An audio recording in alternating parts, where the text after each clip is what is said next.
Olá, alunos. Vamos voltar aí então para o metabolismo dos carboidratos. Então, na última aula, a gente viu sobre a glicólise.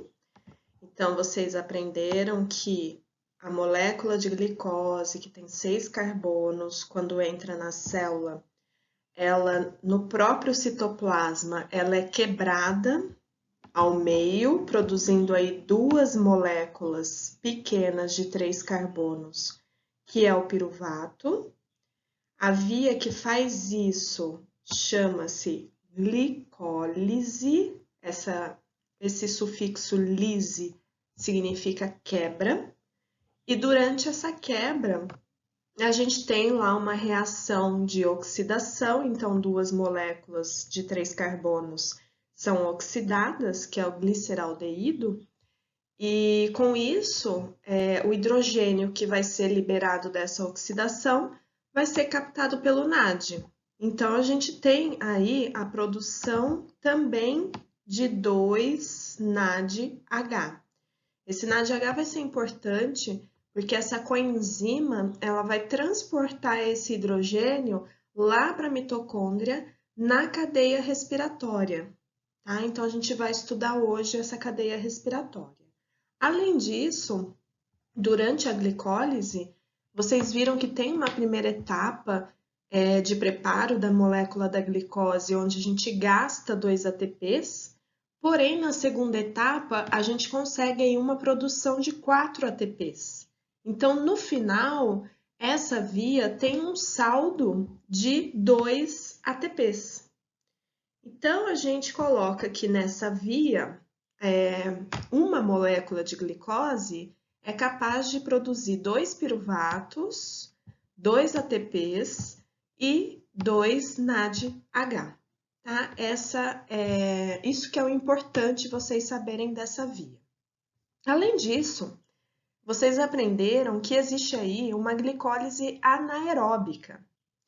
A glicólise anaeróbica é quando, após essa etapa da quebra da molécula de glicose em piruvato, a gente não tem aí oxigênio suficiente para captar o hidrogênio do NADH.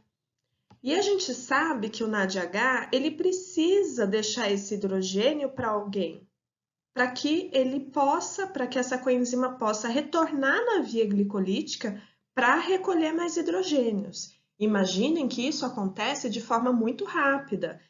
São muitas moléculas de glicose ali chegando no citoplasma da célula e sendo quebradas. Então, essa via não pode parar. E quando a gente faz uma atividade física muito intensa, a gente faz isso de uma maneira muito rápida. Então, é muita glicose sendo quebrada em piruvato, é muito NADH sendo produzido. O oxigênio não vai dar conta, então esse NADH precisa aí entregar esse hidrogênio de maneira rápida para alguém. E esse alguém é o próprio piruvato que está sendo produzido. Então o piruvato vai estar abundante, então o NADH consegue entregar esse hidrogênio para o piruvato. Consequentemente, esse piruvato, quando recebe o hidrogênio, ele vira lactato. Então, a gente tem aí uma produção de ácido lático.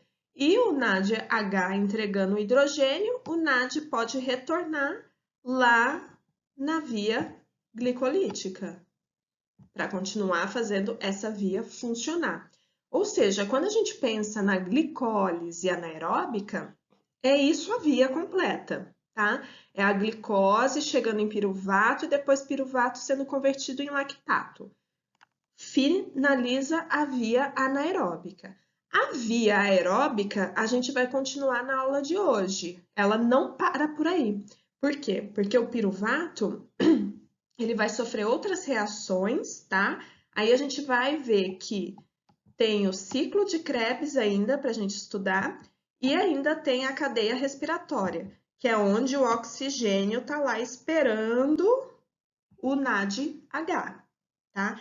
Então, a glicólise aeróbica não para por aí. Ela vai terminar lá na cadeia respiratória, tá? Então, vocês vão ver que aqui vai ter mais produção de ATP. Então, a parte aeróbica a gente vai terminar nessa aula. A parte anaeróbica a gente já finalizou, porque ela finaliza aqui no lactato, tá? Aí esse lactato aí, ele vai sair do músculo, vai cair na corrente sanguínea, vai ser captado pelo fígado e a gente vai estudar um pouco o que acontece com esse lactato, tá? Mas por agora é só lembrar que o acúmulo desse lactato pode levar à fadiga, né? Quando a gente faz uma atividade física muito intensa. Outra coisa importante para vocês lembrarem, todas as vias, elas estão funcionando no nosso organismo, elas nunca param. O que pode acontecer? Eu posso acelerar uma via e desacelerar outras. Então, quando a gente pensa em atividade física anaeróbica, a gente pode pensar o quê? Que a via anaeróbica, ela está muito acelerada, por isso que a gente acaba produzindo muito mais lactato nesse tipo de situação, ok? Aqui é um resuminho aí para vocês não esquecerem o que acontece na via glicolítica. Glicose entra na célula e ela, no citosol da célula, ela tem 6 carbonos, né, a glicose. No citosol da célula, ela vai entrar na via glicolítica, onde os principais produtos são 2 moléculas de piruvato, que tem 3 carbonos, 2 moléculas de NADH e 2 ATPs. Tá? Então, resuminho aí da via glicolítica. O piruvato vai para onde? Se for aeróbico, a gente vai ver que ele vai para o ciclo de Krebs, vai entrar na mitocôndria para conseguir chegar no ciclo de Krebs. Se for anaeróbico, o piruvato rapidamente é convertido em lactato, ok? Então, vamos ver o que vai acontecer aí numa situação aeróbica com o piruvato. Então, essas 2 moléculas de piruvato que foram produzidas, está aqui o piruvato lá no citoplasma da célula, vai para a mitocôndria. Então, aqui, gente, aqui eu tenho a membrana externa da mitocôndria, membrana interna da mitocôndria e aqui a matriz mitocondrial. Então, aqui dentro da mitocôndria, essas 2 moléculas de piruvatos vai sofrer uma reação. Essa reação é importante porque é uma reação onde tem uma oxidação também. Então, se tem oxidação, tem perda de hidrogênio. Quem vai pegar o hidrogênio? O NAD, tá? Então, vamos sempre pensar que aqui são 2 moléculas de piruvato, ou seja, são 2 moléculas que vão perder hidrogênio. No final, então, eu vou ter a produção de 2 moléculas de NADH, tá? Essa reação, gente, é uma reação bem complexa, tá? Existem aí um complexo enzimático que vai fazer essa reação acontecer. Então, eu tenho uma enzima que vai fazer a desidrogenação, que é a retirada do hidrogênio. Aí, eu tenho uma outra enzima que vai fazer uma reação que a gente chama de descarboxilação. Descarboxilação significa tirar carbono. Então, aqui o piruvato ele vai perder um carbono. E ele perde o carbono junto com o oxigênio. Então, a gente tem aí a liberação de CO2. Tá? Então, eu tenho a liberação de CO2. É a primeira vez que a gente viu aí a liberação aí de gás carbônico. Vocês vão ver que durante aí a metabolização da glicose, quando a gente chegar até o final, vai ter liberação de gás carbônico. Então, a gente sabe que na via aeróbica, a gente consome oxigênio e a gente libera gás carbônico. Aí, o que sobra, né? Se eu oxidei a molécula e tirei um carbono. Se eu tirei um carbono, vai sobrar o quê? 2 carbonos. Então, vai sobrar uma molécula muito pequenininha, e essa molécula, ela vai ser captada por uma coenzima. Esse nome não é mais estranho para vocês. Eu já falei que existem aí várias coenzimas importantes para o nosso metabolismo Existem coenzimas que são necessárias para o funcionamento de algumas enzimas que participam de várias reações aí químicas do nosso metabolismo. E existe aí duas coenzimas que transportam hidrogênio até a cadeia respiratória, que é o NAD e FAD. E agora vocês vão aprender a coenzima A, que é essa que a gente chama de CoA, que também é derivada de vitamina, tá? Ela é derivada da vitamina B5 e ela participa carregando o acetil lá para o ciclo de Krebs, tá? Então, aqui, essa conversão do piruvato vai ser uma conversão de piruvato para uma molécula de acetil-CoA, tá? Então, é uma reação onde aconteceu oxidação, então houve perda de hidrogênio, por isso que eu tenho aqui a produção de duas moléculas de NADH. NADH é importante por quê? Porque vai lá para a cadeia respiratória. Além disso, houve aí uma perda de carbono, então houve liberação aí de CO2. Consequentemente, o piruvato não tem mais 3 carbonos, ficou uma molécula pequenininha com 2 carbonos. Essa molécula a gente chama de acetil, e esse acetil vai ser ligado a uma coenzima que chama coenzima A. Então, eu tenho aqui a molécula de acetil-CoA. Então, eu tenho a conversão de duas moléculas de piruvato em duas moléculas de acetil-CoA. Durante essa reação, houve liberação de CO2 e NADH, tá? Então, isso é importante vocês saberem que nessa reação eu tenho a produção de mais 2 NADHs. E que agora eu tenho duas moléculas de acetil-CoA, que é necessário para fazer lá o ciclo de Krebs, que a gente vai estudar agora, funcionar. Aqui, pessoal, é só para mostrar a estrutura química dessa coenzima A, tá? Então, eu mostrei para vocês a estrutura química do NAD, do FAD. Aqui eu estou mostrando da coenzima A. Não precisa preocupar, né, com essa estrutura, é mais para ilustrar para vocês que é uma molécula aí complexa, né? Tem aí na sua estrutura a adenina, e tem aqui a vitamina B5, que a gente chama de ácido pantotênico, na sua estrutura também. É interessante a gente lembrar que até agora a gente viu 3 vitaminas aí do complexo B participando do nosso metabolismo energético, que foi a vitamina B2, que é a riboflavina.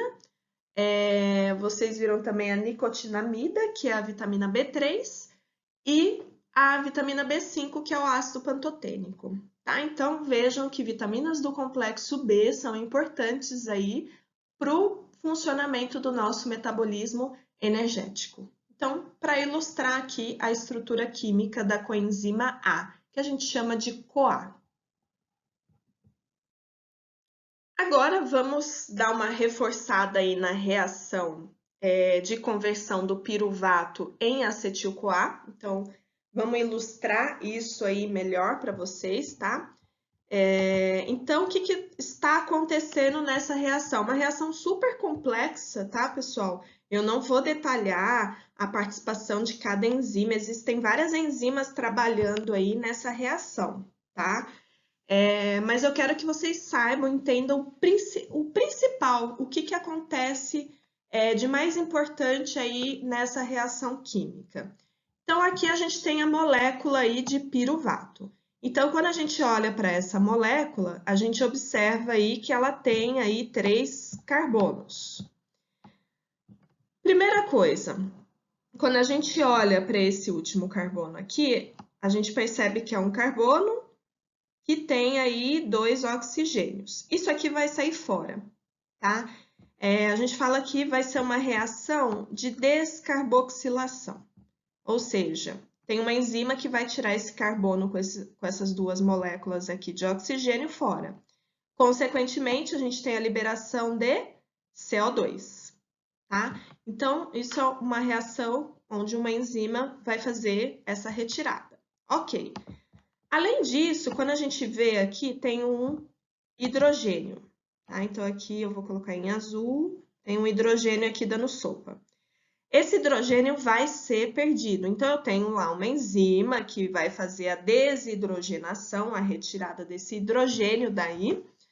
E esse hidrogênio vai parar na coenzima que carrega hidrogênio, que é o NAD. Ou seja, o NAD vai fazer a captação desse hidrogênio, consequentemente, a gente tem a produção de NADH também nessa reação. Aí, pessoal, o que sobrou? Sobrou aqui 2 carbonos, sobrou essa estrutura química aqui. Essa estrutura química a gente vai chamar de acetil. Esse acetil não fica ali sozinho, tá? Esse acetil vai ser grudado numa coenzima, que é a coenzima A. Então, a gente chama aí essa molécula completa de acetil-CoA.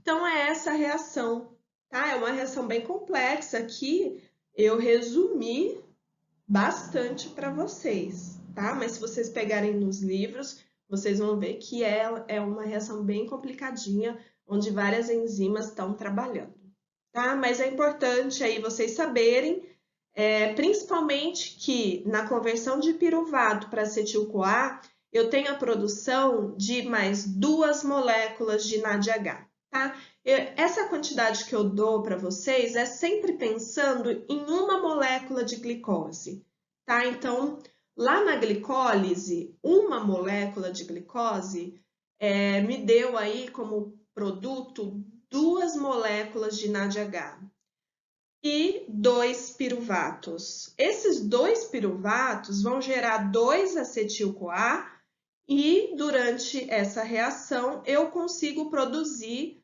2 moléculas de NADH. Então, eu estou contando sempre pensando em uma molécula de glicose, tá?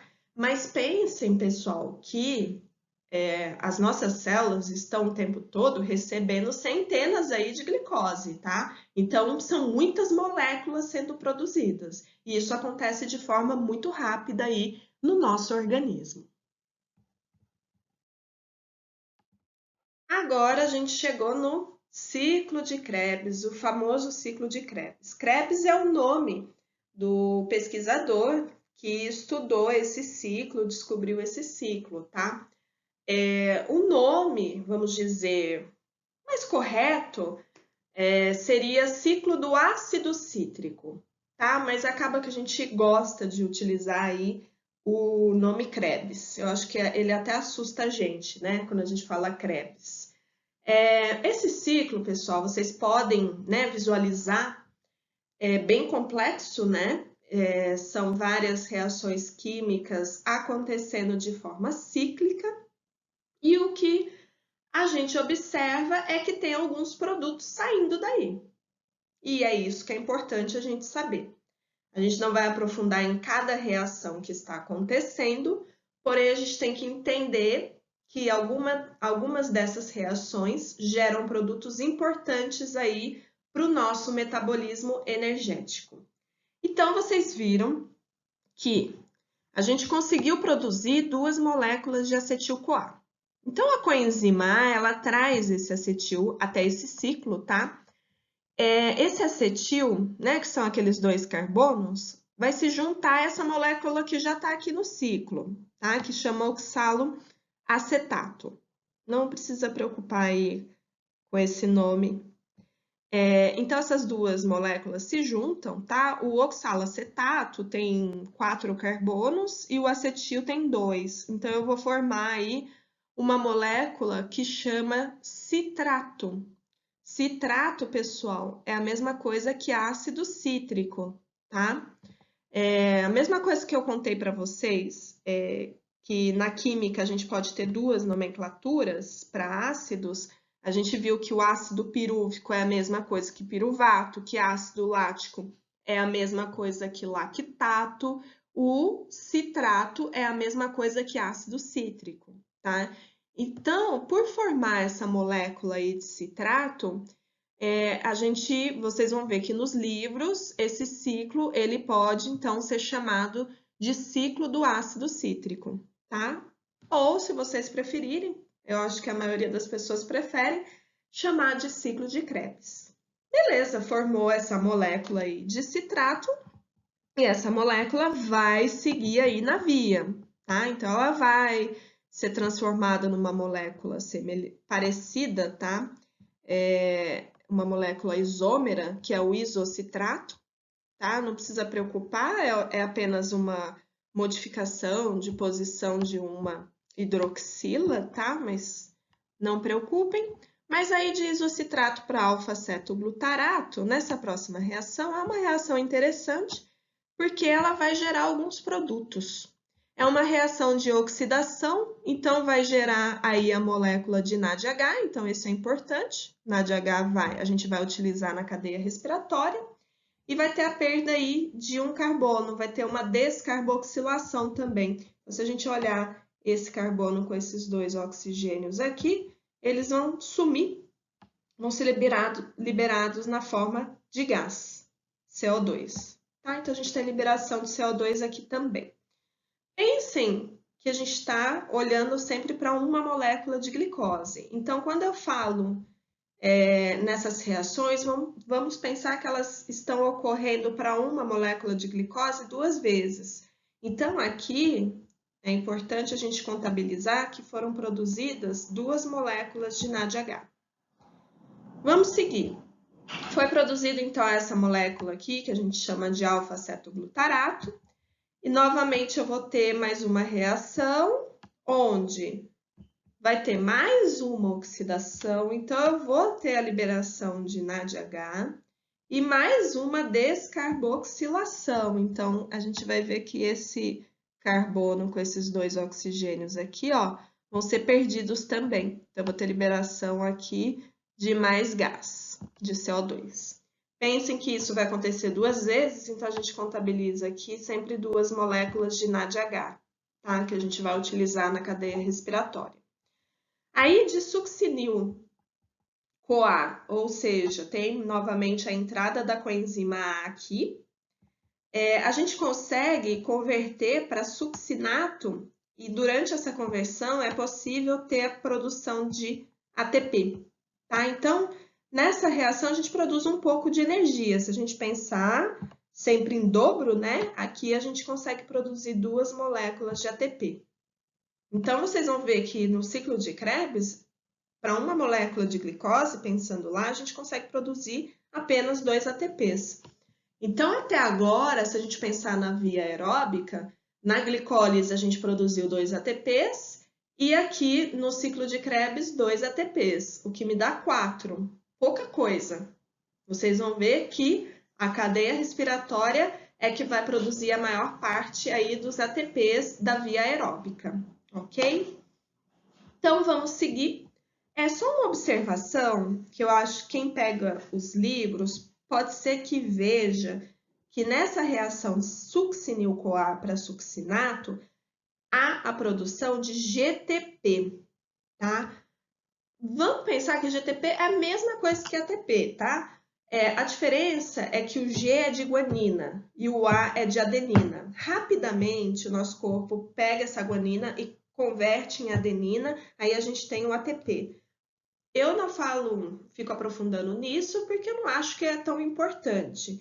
O importante é saber que tem produção energética aqui de 2 ATPs, ok? Mas caso alguém veja nos livros, queira aprofundar no assunto, é isso, tá? É uma diferença aí na base nitrogenada que vai ser rapidamente trocada para a adenina.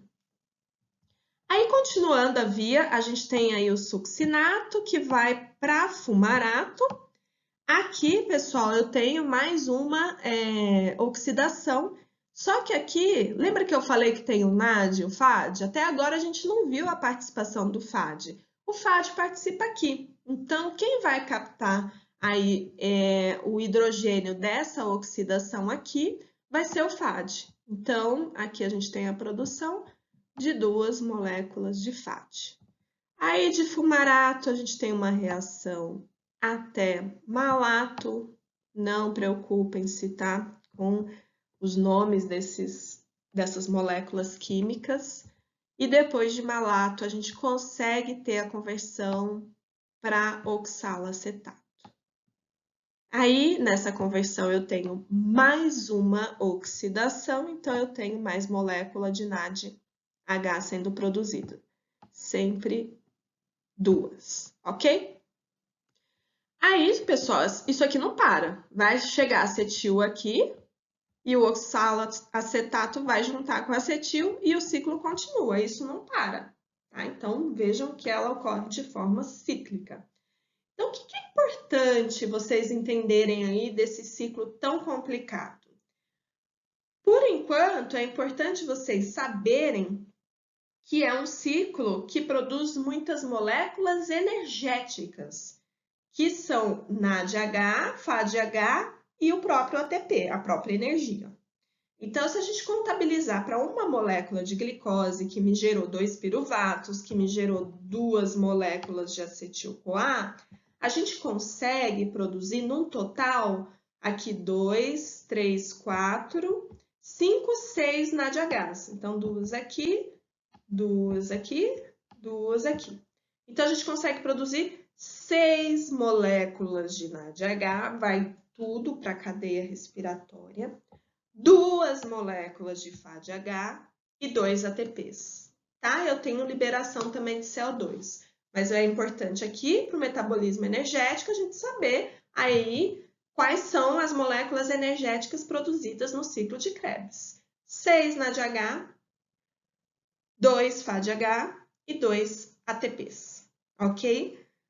Pessoal, imprimam esse ciclo, colhem na parede de vocês, para vocês se acostumarem com ele, porque ele não tem só essa função energética. O ciclo de Krebs, vocês vão ver daqui em diante, no metabolismo lá dos ácidos graxos, das gorduras, vocês vão ver no metabolismo aí das proteínas, dos aminoácidos, vocês vão ver que o ciclo de Krebs tem funções anabólicas também, ou seja, a partir dessas moléculas do ciclo, eu consigo produzir moléculas importantes para o meu organismo. Então, assim, o ciclo de Krebs ele é tão famoso, não é à toa, ele é extremamente importante no nosso metabolismo, porque ele tem várias funções importantes dentro do nosso organismo, tá? Então, por enquanto, a gente está estudando aí essa função energética, mas peço para vocês guardarem com carinho aí esse ciclo, porque a gente vai ver mais vezes. Pessoal, então, resumindo o ciclo de Krebs, ou ciclo do ácido cítrico, o que aconteceu é que as duas moléculas, quem que é o substrato, né, que entrou nesse ciclo? 2 moléculas de acetil-CoA, que a gente gerou aí a partir do piruvato. Essa molécula botou o ciclo para girar e durante as reações químicas do ciclo eu consegui aí, teve aí liberação de CO2 e, mais importante, 6 moléculas de NADH foram produzidas, 2 moléculas de FADH foram produzidas e 2 ATPs foram produzidos, tá? Então, esta via produz apenas 2 ATPs, porém, NADH e FADH que foram produzidos vão gerar mais energia lá na cadeia respiratória. Então, a gente vai ver que esse NADH e FADH vão ser muito importantes porque vão dar origem a muitos ATPs, só que lá na cadeia respiratória. Aqui, pessoal, é só para falar um pouquinho de regulação desse ciclo, tá? Então, esse ciclo ele pode estar muito acelerado ou ele pode ser desacelerado. Quando que ele vai estar muito acelerado? Quando eu precisar produzir energia. Então, se a minha célula ela começa a ter muitas moléculas baixas em energia, o ciclo percebe, essas moléculas elas vão controlar algumas enzimas que tem nesse ciclo, ativando ou inibindo. Então, por exemplo, eu tenho aqui a molécula de ADP, que é o ADP? Não é aquela minha bateria descarregada? É o ATP sem um fosfato, que significa que essa bateria já está descarregada. Então, se a bateria está descarregada, significa baixo nível energético nessa célula. Então, quando eu tenho muita molécula de ADP na célula, o próprio ADP vai ter aí um ponto de controle em algumas enzimas desse ciclo, onde a molécula se liga e faz essa enzima trabalhar mais rápido, tá? Então, bota essa via para funcionar de maneira rápida. Afinal, eu preciso produzir energia porque minha célula está com baixo nível energético. É a mesma situação do NAD. O NAD, quando ele está ali em altas concentrações, significa que ele precisa captar hidrogênio de alguém. Então, aquelas reações que a gente tem de oxidação do ciclo de Krebs precisa acontecer de forma mais rápida. Então, quando eu tenho um acúmulo de NAD na minha célula, esse NAD ele vai regular algumas enzimas ali, dizendo para elas, olha, acelera aí, vocês precisam botar o ciclo para funcionar, para que eu possa captar mais hidrogênios e levar lá para a cadeia respiratória produzir energia. E um outro ativador importante, que vale a pena a gente colocar aqui, é o cálcio, tá? O cálcio, ele é necessário, alguns de vocês já devem ter estudado, outros vão estudar ainda em fisiologia, ou até mesmo em fisiologia do exercício, que quando eu tenho uma contração muscular, eu preciso de cálcio. O cálcio é muito importante na contração muscular. Mas para uma contração muscular acontecer, não é só de cálcio que eu preciso de energia. E aí, energia na forma de ATP. E aí, uma via importante que vai produzir ATP? Ciclo de Krebs é uma via importante. Então, o cálcio, quando ele começa a aumentar ali nas células musculares, esse cálcio está avisando que vai ter uma contração muscular e que eu preciso de muita energia para isso. Então, o cálcio vai também, quando ele está abundante, vai também se ligar ali a algumas enzimas do ciclo, ativando essas enzimas, dizendo, trabalha aí, porque vai ter contração muscular, tá? Então, esses são os principais ativadores aí do ciclo de Krebs.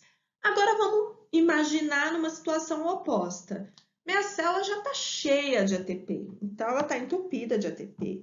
Ela já está cheia de NADH. E aí? Será que eu preciso acelerar ainda mais o ciclo de Krebs para produzir mais ATP e mais NADH? Não, eu já posso dar uma desacelerada. É só a gente pensar naquela fábrica de pães. Se eu já tenho muito pão pronto, eu vou ficar acelerando a minha fábrica? Botando os funcionários para produzir de maneira acelerada? Não, não preciso, eu já tenho muito produto. Então, se eu já tenho muita energia nessa célula, essas próprias moléculas de ATP e NADH, elas conseguem avisar as enzimas que estão trabalhando nesse ciclo de Krebs que elas podem desacelerar. A via nunca para, mas ela pode acalmar, ela pode trabalhar de forma mais lenta. Então, é assim que o nosso ciclo de Krebs vai ser regulado.